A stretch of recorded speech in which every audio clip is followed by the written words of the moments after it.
அனைவருக்கும் வணக்கம். நம்மளுடைய மாடர்ன் சர்வே இன் தமிழ் யூடியூப் சேனல்ல வெறும் வேலைவாய்ப்புகள் சம்பந்தமான பதிவுகள் மட்டுமல்லாமல், வேலைவாய்ப்புகள் சம்பந்தமாக நீதிமன்றங்கள்ல உள்ள வழக்குகள் பற்றியும், அந்த வழக்குகளினுடைய ஒவ்வொரு அப்டேட்டையும் நம்ம முறையா வீடியோவா அப்லோட் பண்ணிட்டே இருக்கோம். உங்க அனைவருக்குமே தெரியும். அதுல பார்த்தீங்க அப்டின்னா, நம்ம எல்லாரும் இப்ப ரொம்ப ஆர்வமா உள்ளது, இந்த எம்ஏடபிள்யூஎஸ் மூலமா அப்பாயின்ட்மென்ட் ஆர்டர் எப்ப குடுப்பாங்க அப்டின்னு சொல்லி. அதுக்கான ஸ்டெப் டிபார்ட்மெண்ட்ல போய்க்கிட்டு இருக்கு அப்படின்னு நான் வீடியோ போட்டிருக்கோம். இப்ப இந்த எம்ஏடபிள்யூஎஸ்னுடைய வேலைவாய்ப்பு அறிவிப்பு சம்பந்தமாக நீதிமன்றங்கள்ல பல்வேறு வழக்குகள் இருக்கு. அதுல பார்த்தீங்கன்னா, அந்த என்னென்ன வழக்குகள் இருக்குன்னு நம்ம தொகுத்து ஒரு வீடியோ போடலாம். அவ்வளவு வழக்குகள் இருக்கு. நம்ம எல்லா வழக்கினுடைய இதையும் கேட்டிருக்கோம் அப்டேட்டையும். கிடைச்சோனே நம்ம வீடியோவ அப்லோட் பண்ணிறலாம். இப்ப நான் பார்க்கக்கூடிய இந்த வீடியோவானது, அந்த எம்ஏடபிள்யூஎஸ்ல பிஎஸ்டிஎம் சம்பந்தமா போடப்பட்ட வழக்குகள்ல, அடுத்த கட்ட ஹியரிங் என்னைக்கு அப்படிங்கக்கூடிய ஒரு அப்டேட் தான். அப்ப இந்த எம்ஏடபிள்யூஎஸ் மூலமா வெளியான இந்த அறிவிப்புல, ஏற்கனவே இந்த வேலைவாய்ப்பு அறிவிப்புல சீனியாரிட்டி முறையா ஃபாலோ பண்ணல, காமன் ரேங்க் லிஸ்ட்லன்னு சொல்லி டிப்ளமோ லெவல்ல, பிஇ லெவல்ல வழக்குகள் இருக்கு. அப்புறம் பிஎஸ்டிஎம் வழங்கணும்னு சொல்லி வழக்குகள் இருக்கு. பிஎஸ்டிஎம்லயே 1 டூ 10த், 10த் டூ 12த், 12த் டூ டிப்ளமோ, டிப்ளமோ இங்கிலீஷு, அப்புறம் டிப்ளமோலருந்து பிஏ தமிழ்ன்னு சொல்லி, அவங்களுக்கு அந்த இது மேல ஒரு பிஎஸ்டிஎம் குடுக்கணும்னு அவங்க வழக்கு போட்டுருக்காங்க. அப்புறம் நான் நான் நான் படிக்கும்போது தமிழ்ல தான் படிச்சேன் அப்படின்னு அது ஒரு வழக்கு போட்டுருக்காங்க. அப்புறம் சேனிட்டரி இன்ஸ்பெக்டர் இந்த மாரி ஒவ்வொரு வழக்குகளாவும் இந்த வேலைவாய்ப்பு மேல இருக்கு. அதுல எந்த வழக்குலயும் இல்லாத ஒரு மிக முக்கியமான ஒரு இது இந்த வழக்குல இருக்கு. நம்ம ஏற்கனவே ப்ரீவியஸா வீடியோ போட்டிருக்கோம். இந்த மாரி ரிட் அப்பீல் நம்பர் 1009 இந்த கேஸ் நம்பரு. அதுல பார்த்தீங்க அப்டின்னா, அதுல நம்ம பார்க்க வேண்டியது ஒண்ணே ஒண்ணு. இந்த இதனுடைய ஆர்டர்ல 3, 4 அன்னைக்கு வெளியான இந்த ஆர்டர்ல என்ன போட்டிருக்காங்க அப்டின்னா, இந்த interim stay of the selection process until further orders. அடுத்த ஆர்டர் வர வரைக்கும் இதனுடைய எல்லா ப்ராசஸ ஸ்டே பண்ணணும் அப்டின்னு போட்டிருக்காங்க. ஓகேங்களா?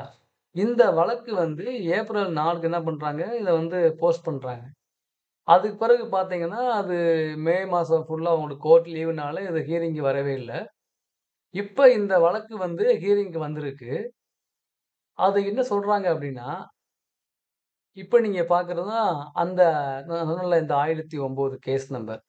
அந்த 1009 அந்த கேஸினுடைய இது பார்த்தீங்க அப்டின்னா, டீட்டெயில்ல லாஸ்ட்டா லிஸ்ட் ஆனது 10/6ன்னு போட்டிருக்காங்க.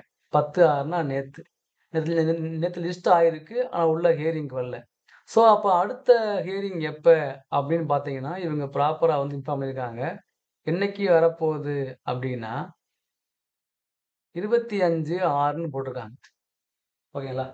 ஸோ 25ஆம் தேதி இந்த வழக்கினுடைய ஹியரிங் வரும்போது, நம்ம இந்த வழக்கு உள்ள ரீச் ஆகணும். ரீச் ஆச்சு அப்படின்னா, நமக்கு ஒரு நல்ல ஐடியா கிடைக்குங்கிறது தான் நமக்கு இது.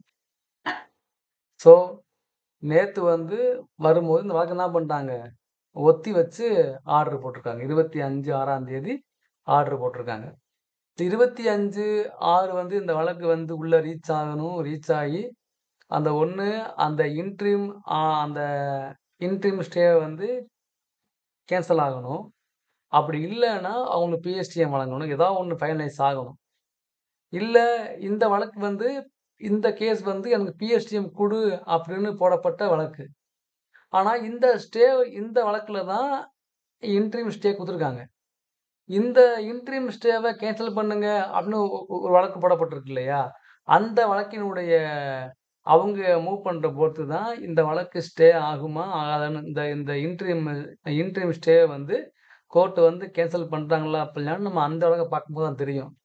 ஆகக்கூடி இந்த வழக்குல இன்ட்ரிம் ஸ்டே குடுத்துட்டாங்க அப்படின்னா, அந்த இன்ட்ரிம் ஸ்டே கோர்ட் எப்ப எடுக்குது அப்படின்னு நமக்கு தெரியாது.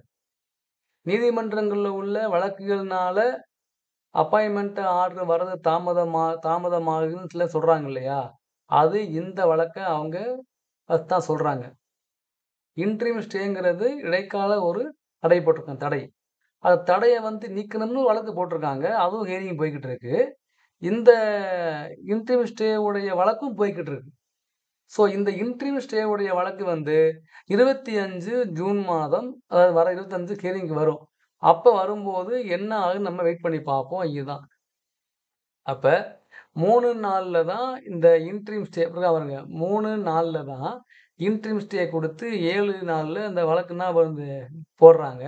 7 நாள்ல என்ன பண்ணுது 8 நாள்ல போஸ்ட் ஆகுது. 8 நாள்ல ரீச் ஆகல. அப்புறம் 15 நாளுக்கு மாத்துறாங்க. 15 நாள்ல ரீச் ஆகல. அப்ப 22 ரீச் ஆகல. 28ல ரீச் ஆகல. இப்ப ஜூன் 10 நேத்து ரீச் ஆயிருக்கு. அதனால அதையும் என்ன பண்ணிட்டாங்க 25க்கு ஒத்தி வச்சுட்டாங்க. ஸோ 25 தான் அடுத்த ஹியரிங் டேட். அதுலயாவது இது வருதான்னு நமக்கு தெரியல. ஸோ வெயிட் பண்ணி பார்ப்போம். ஸோ இந்த வழக்கு சம்மந்தமா நமக்கு கிடைக்கக்கூடிய எல்லா அப்டேட்டையும் நம்ம ப்ராப்பரா, முறையா, வீடியோவா அப்லோட் பண்ணிட்டு தான் இருக்கோம். பாருங்க. உங்களுடைய உங்களுக்கு உங்களுக்கு கிடைக்கக்கூடிய சோர்ஸையும் நமக்கு ஷேர் பண்ணுங்க. எனக்குள்ள இதையும் நான் வந்து ஷேர் பண்றேன். எது நம்பகமா இருக்கோ, எது பிர உண்மையா இருக்கோ, அத நீங்க எடுத்துக்கங்க. அதுக்கு உண்டான ஸ்டெப் எடுங்க. யார் என்ன சொன்னாலும் முறையான ஆதாரங்கள் இல்லா எதையுமே நீங்க வந்து அக்செப்ட் பண்ணாதீங்க. நீங்களா ஒண்ணு நெனச்சு மைண்ட் போட்டு குழப்பாதீங்க. அப்பாயின்ட்மென்ட் ஆர்டர் வர வரைக்கும் கிடைக்கிற வேலைய விட்றாதீங்க. இப்ப பார்க்குற வேலைய விட்றாதீங்க. இதான் வந்து ரியாலிட்டி. ஸோ, அதனால வந்து இந்த என்ட்ட ஃபோன் பண்ணி பேச சொல்றாங்க. சார் நான் ஒர்க்ல ஒர்க் பண்ணிக்கிட்டு இருக்கேன். வேலைய விட்டுறலாமா? அப்படி அழ விடாதீங்க. அப்பாயின்ட்மென்ட் ஆர்டர் வாங்குற வரைக்கும் இப்ப பார்க்குற வேலைய விட்றாதீங்க தயவுசெய்து. ஓகேங்களா? இதான் என்னுடைய வந்து ஒரு பணிவான வேண்டுகோள். வெயிட் பண்ணுங்க. எல்லாம் முடியும். நல்லபடியா முடியும். எந்த அப்டேட்னாலும் நான் முறையா அப்லோட் பண்றேன். Thank you.